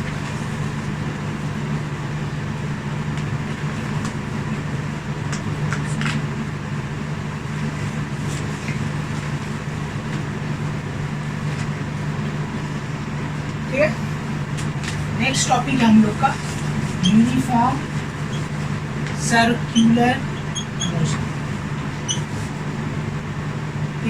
Uniform circular motion क्या होता है? अगर कोई बॉडी, ठीक है, यहाँ देखो, अगर कोई बॉडी सर्कुलर पाथ में मूव कर रहा है और उसका स्पीड कांस्टेंट है, तो हम लोग बोल सकते हैं this body are uniform circular, मतलब उस बॉडी का क्या हो रहा है? Uniform circular motion. ठीक है, तो यूनिफॉर्म मतलब होता है एक जैसा, कांस्टेंट, और सर्कुलर मतलब आप लोग देख रहे सर्कल। ठीक है, मोशन मतलब मूव करना। तो अगर कोई बॉडी सर्कुलर पाथ में मूव कर रहा है विद कांस्टेंट स्पीड, तो उस बॉडी का क्या हो रहा है? चलिए सर्कुलर मोशन हो रहा है। ठीक है, तो अब एक चीज हम लोग देखा, पहला पॉइंट हम लोग क्या देखा कि अगर कोई बॉडी कोई सर्कुलर ठीक है पाथ में घूम रहा है तो उसका क्या है? स्पीड क्या है? कांस्टेंट, स्पीड कांस्टेंट है। लेकिन अगर हम बात करें डायरेक्शन का, ठीक है, डायरेक्शन का हम लोग बात करें, मान लो ये बॉडी यहाँ मूव कर रहा है, तो देखो इसका डायरेक्शन किधर है? इस तरफ। अगर बॉडी घूमते घूमते यहाँ है तो इसका डायरेक्शन कहाँ हो रहा है? इस तरफ। अगर घूमते घूमते यहाँ है, इसका डायरेक्शन कहाँ? इस तरफ। इसका डायरेक्शन का बात करेंगे इधर। तो देखो हर एक पॉइंट पे क्या हो रहा है सर्कुलर मोशन में कि बॉडी का क्या होता है? Direction change.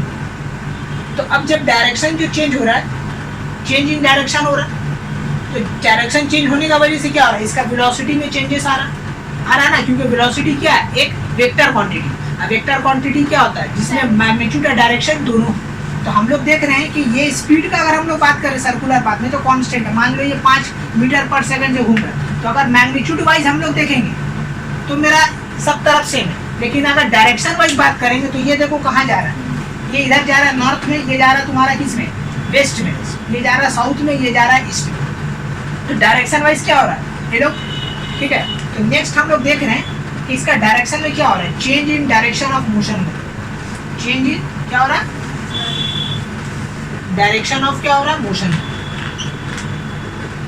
तो मोशन में, ठीक है, डायरेक्शन चेंज होने का वजह से यहाँ पे क्या हो रहा है? देखो वेलोसिटी जनरेट हो रहा है।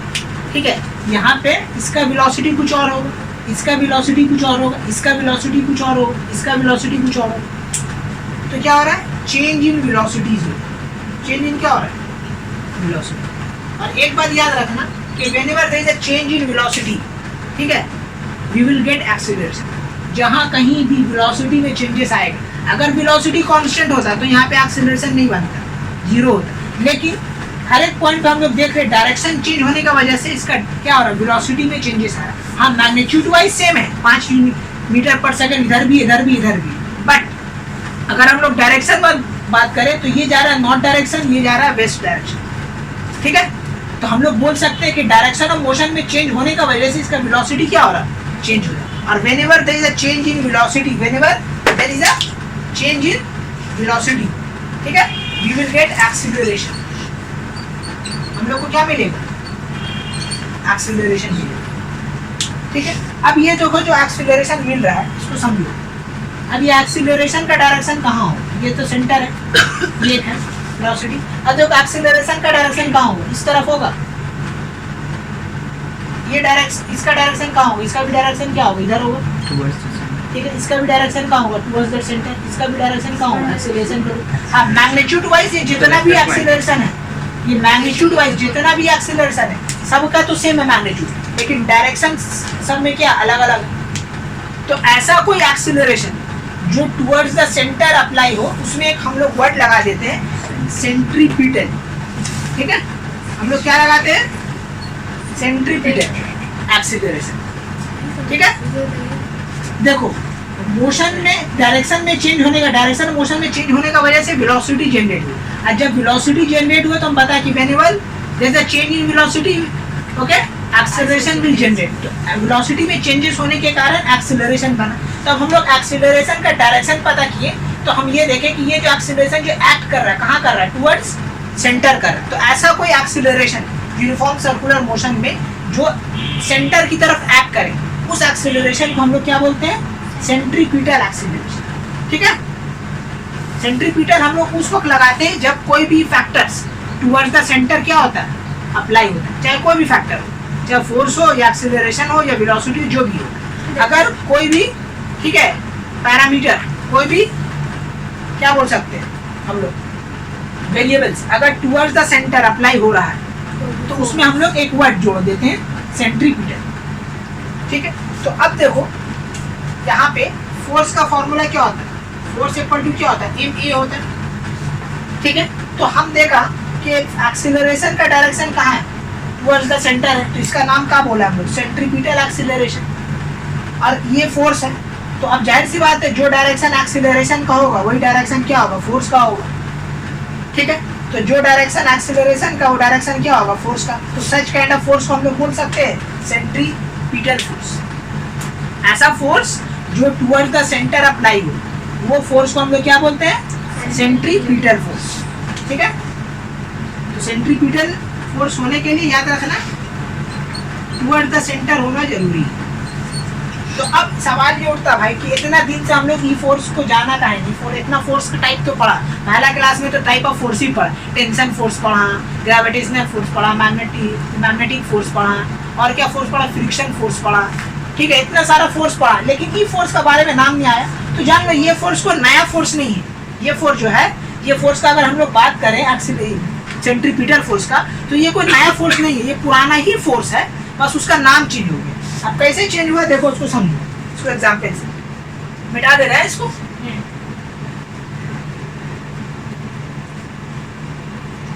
देखो एक सन, ये मान लो ये सन है, ठीक है, ये अर्थ क्या कर रहा है, रिवॉल्व कर रहा है इन सर्कुलर पाथ, मूव कर रहा है। तो अब देखो सन क्या करेगा, अर्थ का तरफ एक फोर्स अप्लाई करेगा जिसका नाम क्या, ग्रेविटेशनल फोर्स। क्योंकि ये फोर्स टुवर्ड द सेंटर है तो ये gravitational force should be equal to क्या हो जाएगा, सेंट्रीपिटल फोर्स।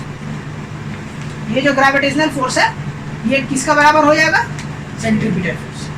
समझ में आया। एक और एग्जांपल देखो कि मान लो एक न्यूक्लियस है और ये क्या तुम्हारा इलेक्ट्रॉन, तो इलेक्ट्रॉन क्या होता है, अराउंड द न्यूक्लियस रिवॉल्व करता है। तो अब न्यूक्लियस क्या करता है, इलेक्ट्रॉन को अपने तरफ खींचता है, तो खींचता है तो इसमें कौन सा फोर्स अप्लाई करता है, इलेक्ट्रोस्टैटिक फोर्स अप्लाई करता है। क्योंकि ये फोर्स टुवर्ड द सेंटर है, इसी के लिए ये इलेक्ट्रोस्टैटिक फोर्स को हम लोग क्या बोलेंगे, नहीं सेंट्रीपिटल फोर्स बोलेंगे, ठीक है। इलेक्ट्रोस्टैटिक फोर्स है ना, न्यूक्लियस क्या कर रहा है, इलेक्ट्रॉन के ऊपर इलेक्ट्रोस्टैटिक फोर्स अप्लाई कर रहा है। क्योंकि ये फोर्स टुवर्ड द सेंटर है, इसी के लिए इलेक्ट्रोस्टैटिक फोर्स का जगह इसका नाम चेंज क्या हो जाएगा, सेंट्रीपिटल फोर्स। समझ में आई है ना, इसको हम लोग क्या बोल देंगे, सेंट्रीपिटल फोर्स। अगर मान लो एक रस्सी है, होता है ना रस्सी में एक हम लोग कुछ ईटा बांधे इस तरीके से और इसको घुमा रहे हैं हम लोग, तो क्या करेगा, इस तरीके से कुछ घूमेगा, ठीक है। एक रस्सी लो और उसमें बांध के ऐसे घुमाओ तो देखो ऐसा घूमेगा ना सर्कुलर पाथ में। तो अब देखो तो रस्सी पे कौन सा फोर्स अप्लाई हो रहा है, हम लोग बताए थे रस्सी में टेंशन फोर्स अप्लाई हो रहा है। तो ये टेंशन फोर्स क्या होगा, इसके ऊपर अप्लाई करेगा जिसका वजह से अपने एक ऑर्बिट में घूमेगा। तो ये टेंशन फोर्स क्या है, टुवर्ड्स द क्या है, सेंटर है, इसी के लिए ये टेंशन फोर्स को हम लोग क्या बोल देंगे, सेंट्रीपिटल फोर्स, ठीक है। तो इसी के लिए सेंट्रीपिटल फोर्स कुछ नया आया ना, हम लोग कभी सर्कुलर पाथ के बारे में कभी पढ़ा नहीं, यूनिफॉर्म सर्कुलर मोशन के बारे में पढ़ा नहीं, इसी के लिए आया नहीं। लेकिन ये फोर्स है और ये फोर्स रियल वर्ल्ड में एग्जिस्ट करता है, ठीक है। क्यों करता है, क्योंकि हम लोग देख रहे हैं ग्रेविटेशनल फोर्स तो है ना, कोई भी चीज को फेंको नीचे जा रहा मतलब ग्रेविटेशनल फोर्स है, कोई भी चीज इलेक्ट्रोस्टैटिक फोर्स में चार्ज जनरेट हो रहा मतलब फोर्स है, टेंशन फोर्स घूम रहा है, ठीक है। तो मतलब ये सब फोर्स तो रियल वर्ल्ड में एग्जिस्ट करता है, इसी के लिए हम लोग बोल सकते हैं कि सेंट्रीपिटल फोर्स क्या है, एक रियल फोर्स है that act towards the centre of circle, ठीक है। तो इसका अगर डेफिनेशन लिखना चाहेंगे तो हम लोग कुछ इस तरीके से बोलेंगे, ठीक है। डेफिनेशन हम लिख दें कि सेंट्रीपिटल फोर्स होता क्या, तो समझ में आ गया ना सेंट्रीपिटल फोर्स क्या है।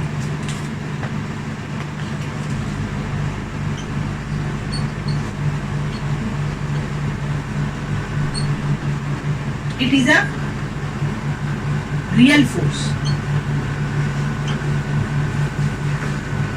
that act towards the center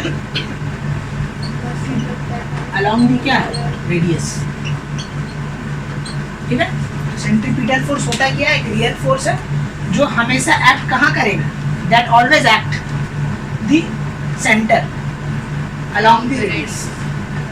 तो सेंट्रीपिटल फोर्स, ठीक है। कोई भी फोर्स को अगर आप नाम दे दे तो सबसे पहले आपको देखना होगा कि ये वो जो फोर्स अप्लाई हो रहा है टुवर्ड्स द सेंटर हो, यानी अगर वो टुवर्ड्स द सेंटर हो रहा है तो मतलब वो फोर्स को हम लोग सेंट्रीपिटल फोर्स बोल सकते हैं, ठीक है। तो ये बात याद रखिएगा, centripetal force always apply towards the centre of the circuit. और अगर नॉन यूनिफॉर्म मोशन में भी सेंटर में अप्लाई होगा तो हाँ? अगर नॉन यूनिफॉर्म मोशन, ये तो यूनिफॉर्म मोशन हाँ, यूनिफॉर्म सर्कुलर मोशन। हाँ, नॉन यूनिफॉर्म में तो भी सेंट्रीपिटल ही बोलेंगे अगर। हाँ, अगर नॉन यूनिफॉर्म में हुआ तो ऐसे तो होता नहीं, ठीक है। नॉन यूनिफॉर्म मतलब कि जो स्पीड सेम नहीं, वेलोसिटी तो चेंजेस हो रहा है तो उससे तो कोई फर्क नहीं पड़ता। सेंटर हम लोग क्या देखें कि वेलोसिटी में चेंज हुआ तो एक्सीलरेशन बना, एक्सीलरेशन का डायरेक्शन टुवर्ड द सेंटर, वैसे के फोर्स का डायरेक्शन भी टुवर्ड द सेंटर होगी। अब अगर नॉन यूनिफॉर्म है तो नॉन यूनिफॉर्म सर्कुलर मोशन क्या होता है, equal unequal distance unequal interval of time ही होगा। तो डिस्टेंस में बात तो जा रहा है स्पीड का, तो स्पीड कांस्टेंट नहीं होगा। यूनिफॉर्म सर्कुलर मोशन में क्या था, एक ही चीज कांस्टेंट था, वो था स्पीड, बाकी सब वेरी कर रहा था, बाकी सब चेंज हो रहा था। लेकिन अगर नॉन यूनिफॉर्म आ जाएगा तो सारा का सारा चेंज हो जाएगा, कोई क्या होगा, कांस्टेंट नहीं हो रहा है, ठीक है। तो नॉन यूनिफॉर्म पे नहीं होता है। एग्जाम में ये भी क्वेश्चन आता है कि यूनिफॉर्म सर्कुलर मोशन में क्या फैक्टर जो है हमेशा कांस्टेंट है, तो हम लोग बोलेंगे स्पीड, ठीक है। This is fixed, it is constant, ठीक है। तो ये हुआ तुम्हारा क्या, सेंट्रीपिटल फोर्स। नेक्स्ट अब हम लोग आते हैं क्या, तुम्हारा सेंट्रीफ्यूगल फोर्स। ये क्या होता है, देखो इसको एक एग्जांपल के जरिए समझो, बता दे। ठीक है। अभी सेंट्रीफ्यूगल डायग्राम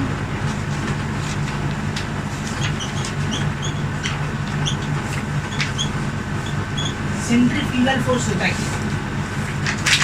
ठीक है। आप लोग तो निको पार्क सब गए तो वहाँ पे एक तो देखोगे झूला है, जैंट व्हील बोलकर एक झूला है, या तुम्हारा मेरी गो राउंड एक तो झूला है, ठीक है। तो उसमें मान लो क्या होता है, एक सर्कुलर पाथ होता है ना, ठीक है। और लोग क्या होते हैं, यहाँ पे बैठते हैं, यहाँ पे बैठते हैं ना, ऐसे करके बैठते हैं ना यहाँ पे लोग, ठीक है। और बीच में क्या होता है, एक पाइवेटेड पॉइंट होता है जिसका वजह से ये सब क्या होता है, कनेक्टेड होता है, ऐसा टाइप का, है ना। तो मान लो दो आदमी यहाँ पे बैठा हुआ है, ए और बी, ठीक है। दो आदमी और भी सब बैठा हुआ, हमने क्या एग्जाम्पल दिया, ठीक है। इसको समझिए, सेंट्रीफ्यूगल फोर्स होता है क्या। एक बैठा हुआ है, सर्कुलर यूनिफॉर्म सर्कुलर मोशन। अब देखो एक और आदमी यहाँ पे खड़ा है बाहर में, ठीक है, सी, ठीक है। मान लो कि हम और अरकम यहाँ पे बैठे हुए, और बाहर में कौन है, अक्सा है। तो अब ये घूमेगा, रोटेशनल मोशन होगा इसमें, ठीक है, घूम रहा। तो अक्सा का पॉइंट ऑफ व्यू क्या हो, ठीक है। ये जो सी है, सी का पॉइंट ऑफ व्यू क्या हो, ठीक है, सी पॉइंट ऑफ व्यू, इसका पॉइंट ऑफ व्यू से हम समझाएंगे। तो क्या बोल सकते हैं, पहला वो ये बात बोलेगी कि हम लोग के ऊपर कौन सा फोर्स अप्लाई हो रहा है, टेंशन फोर्स अप्लाई हो रहा है। और ये टेंशन फोर्स क्या टुवर्ड द सेंटर है, तो हम लोग बोल सकते हैं कि क्या, ठीक है, कि ए के ऊपर, ठीक है, सेंट्रीपिटल, या और दूसरा चीज भी हम बोल सकते हैं। सबसे पहला देखो बोलो, ये तो घूम रहा है ना, तो सी का पॉइंट ऑफ व्यू में सबसे पहला ये बोल सकते हैं कि ए इज इन मोशन, ए क्या है, मोशन में है ना जी। नहीं, बी का पॉइंट ऑफ व्यू है, सी दोनों है, लेकिन सी पॉइंट ऑफ व्यू ए के अगेंस्ट दे रहा है, ठीक है। कि सी बोल रहा है कि ए इज इन मोशन, ए जो है मोशन में, सही बात बोल रहा है, सही बात है। और क्या बात बोल सकता हूँ, और ये बात बोलेगा कि centripetal force is acting on A के ऊपर कौन सा फोर्स अप्लाई हो रहा है, सेंट्रीपिटल, क्योंकि टेंशन फोर्स से पाइवेटेड यहाँ से यहाँ जुड़ा हुआ, तो टेंशन फोर्स अप्लाई हो रहा है, तो ये tension force toward the centre है। तो इसका दूसरा पॉइंट ऑफ व्यू क्या बोला, centripetal force acting on the A. अब सेंट्रीपिटल फोर्स हो रहा मतलब क्या हो रहा है, एक्सीलरेशन होगा ना, एक्सीलरेशन। तो एक्सीलरेशन होने के कारण क्या होगा, चेंज इन क्या होगा, वेलोसिटी होगा। ये सब बात कौन बोला, सी बोला, ठीक है। अब बी का पॉइंट ऑफ व्यू देखते हैं, बी का पॉइंट ऑफ व्यू क्या, बी पॉइंट ऑफ व्यू, ठीक है।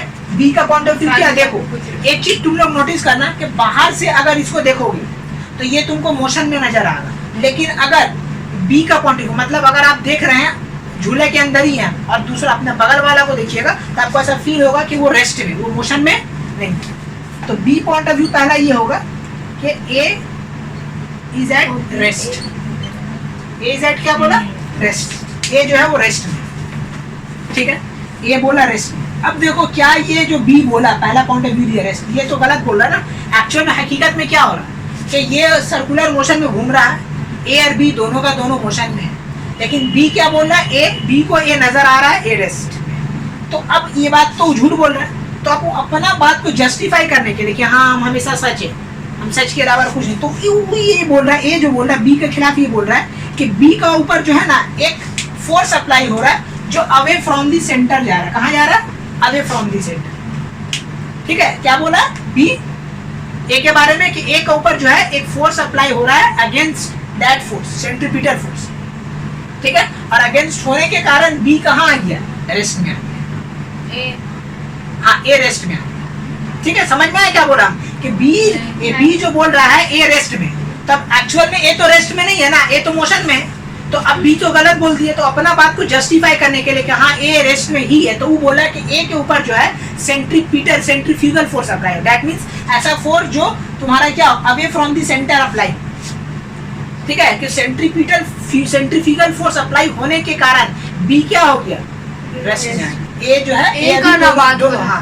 ए जो है वो रेस्ट में आ गया, ठीक है। तो ऐसा कोई फोर्स जो अवे फ्रॉम द सेंटर हो, उस फोर्स को हम लोग क्या बोलते हैं, सेंट्रीफ्यूगल फोर्स। बट एक्चुअल में तो हकीकत में तो ऐसा नहीं है, इसी के लिए ये फोर्स को हम लोग क्या बोलते हैं, फेक फोर्स।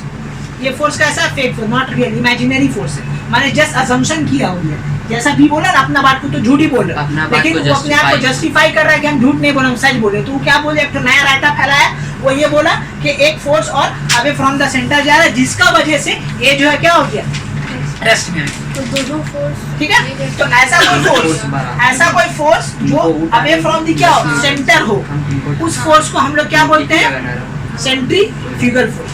तो देखो सेंट्रीफ्यूगल फोर्स होने के लिए फर्स्ट ऑफ ऑल ये जो ऑब्जर्वर है, ऑब्जर्वर को कहाँ आना होगा, come under the rotatory frame.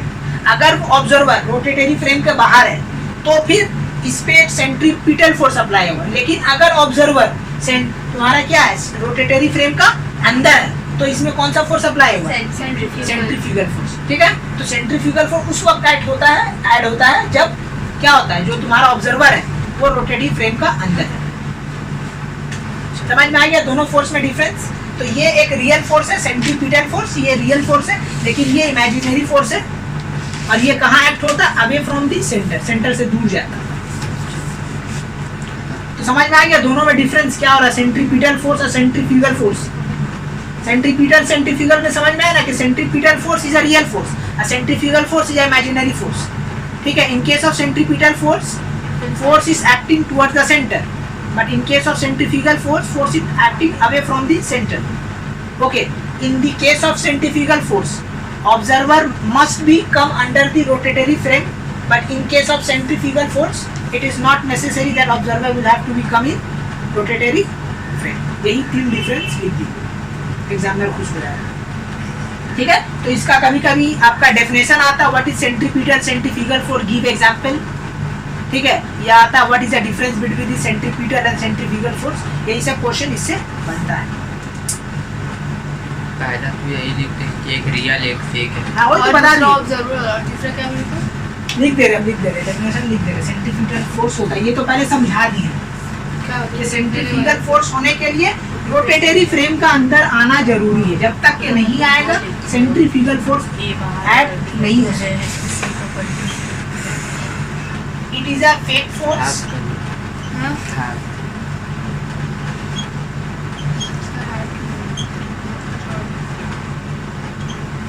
that act away from the center when observer comes under the rotatory frame ठीक है, ये बात बहुत इंपॉर्टेंट है। ठीक है, ये जब तक के नहीं होगा सेंट्रीफ्यूगल फोर्स एक्ट हो ही नहीं सकता। रोटेटरी फ्रेम का बाहर से अगर बोलिएगा कि सेंट्रीफ्यूगल फोर्स अप्लाई हो रहा है तो सेंट्रीफ्यूगल फोर्स अप्लाई नहीं होगा, वहाँ पे सेंट्रीपिटल फोर्स अप्लाई होगा। तो अगर आपको बोलना है अपना बात को जस्टिफाई करना कि नहीं इसके ऊपर क्या कौन सा अप्लाई हो रहा है, सेंट्रीफ्यूगल फोर्स, तो आपको रोटेटरी फ्रेम के अंदर आना होगा। उसका बाद आप बोल सकते हैं कि हाँ मेरा ऊपर कौन सा फोर्स अप्लाई हो रहा है, सेंट्रीफ्यूगल फोर्स। ठीक है, सेंट्रीपिटल में ऑब्जर्वर रोटेटरी फ्रेम के बाहर होगा। हाँ ठीक है, आई होप सो आप लोगों को समझ में आ गया होगा। तो यहाँ पे फिजिक्स का पहला चैप्टर जो है कंप्लीट हो गया। तो हाफ पार्ट आपका न्यूमेरिकल्स था, हाफ पार्ट में थ्योरी था, सीओजी था, और यूनिफॉर्म सर्कुलर मोशन के अंदर ये सब आता है, सेंट्रीपिटल और सेंट्रीफ्यूगल फोर्स। तो जो जो क्वेश्चन आता है सारा डिस्कस हो चुका है। एग्जाम में कोई भी एग्जाम हो, सब में यही सब क्वेश्चन आपको देखने को मिलेगा। तो जो भी पढ़ाया गया उसको अच्छे से पढ़िएगा, दिमाग में रखिएगा, आपको रटने की जरूरत है। जो आपको समझाया गया सेंट्रीपिटल और सेंट्रीफ्यूगल, इसको अगर समझा हुआ रहेगा तो आपको डेफिनेशन रटने की जरूरत नहीं है। फिजिक्स में आपको जो भी एग्जाम पे आता है उसमें लिख देता है right in your own language, own words, आपको बोल देता है। तो आपको अगर समझा हुआ तो अपना लैंग्वेज में लिख दीजिए, हमें इस लैंग्वेज आप कुछ और, लेकिन हाँ मीनिंग सबका सेम होना चाहिए कि ये दो वर्ड वेरी इंपॉर्टेंट है। कौन सा, एक रोटेटरी फ्रेम और अवे फ्रॉम दी सेंटर, ये दो जब तक के नहीं होगा तब तक के सेंट्रीफ्यूगल फोर्स नहीं हो सकता। ठीक है, अब बाकी आगे पीछे आप कर दिए, लेकिन ये दो वर्ड तो आपको मेंशन करने ही होंगे डेफिनेशन, तभी डेफिनेशन को करेक्ट माना जाएगा इक्वेशन। ठीक है, तो चलिए यहीं तक खत्म करते हैं।